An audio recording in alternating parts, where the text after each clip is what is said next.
President Trump announced Friday that he will extend waivers for Iran nuclear sanctions, keeping alive the landmark Obama-era deal for at least another few months, but said this is the last chance to fix the pact before the U.S. withdraws.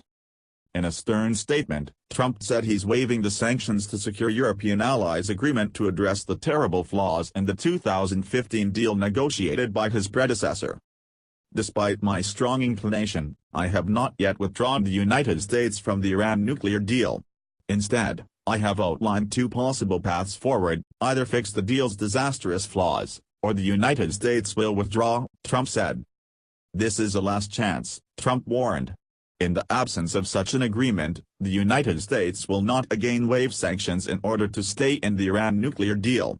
And if at any time I judge that such an agreement is not within reach, I will withdraw from the deal immediately.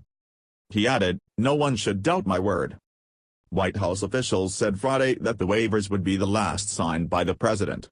In addition to the waivers, the Treasury Department rolled out more targeted sanctions on Iran for human rights abuses. The Trump administration's proposal to revise the 2015 deal is likely to be met with resistance from European nations. Foreign ministers of Britain, France and Germany met with Iranian Foreign Minister Mohammad Javad Zarif in Brussels this week and decided they want to protect the deal against any decisions that could undermine it. Trump's demands include immediate inspections at sites by international inspectors, ensuring Iran never even comes close to possessing a nuclear weapon, and denying Iran paths to nuclear weapons forever, not 10 years like under current law. White House officials said Friday that if the president can deny Iran a path to nuclear weapons forever, Trump would be open to remaining in such a modified deal. This would not entail direct negotiations with the Iranians, but would be something the U.S. works out with European partners only, a White House official said Friday. Trump called on European countries to join the U.S. in fixing the deal's significant flaws, but warned that if other nations fail to act, he would terminate the deal. Those who, for whatever reason, choose not to work with us will be siding with the Iranian regime's nuclear ambitions, and against the people of Iran and the peaceful nations of the world, Trump said. Trump's decision has been expected since earlier this week. The sanctions that Trump has to waive deal with Iran's central bank and were suspended under the nuclear deal. Meanwhile, the administration is trying to secure a fix from Congress on the requirement for Trump to address Iran's compliance every 3 months. In October, Trump decertified the nuclear deal under U.S. law, saying the sanctions relief was disproportionate to Iran's nuclear concessions, and describing the arrangement as contrary to America's national security interests. The president noted he was open to working with Congress on bipartisan legislation regarding Iran, but that any bill he signs must have 4 critical components. Trying to strike a balance, the Treasury Department's separate sanctions were designated for 14 individuals and entities in connection with human rights abuses and censorship in Iran, and support to designated Iranian weapons proliferators.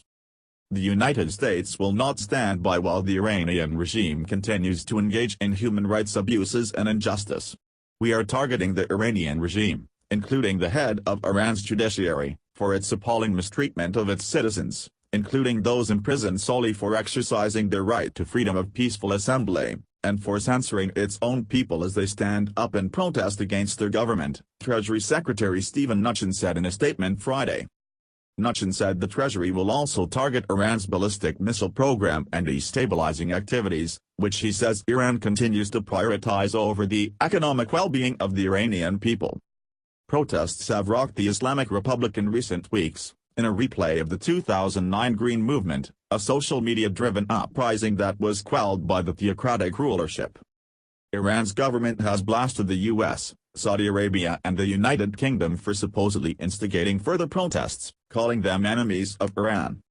Iran's Zarif slammed the Trump administration on Twitter.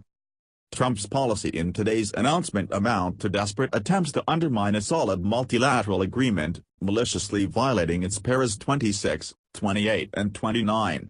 JPOA is not renegotiable. Rather than repeating tired rhetoric, U.S. must bring itself into full compliance just like Iran, Zarif said.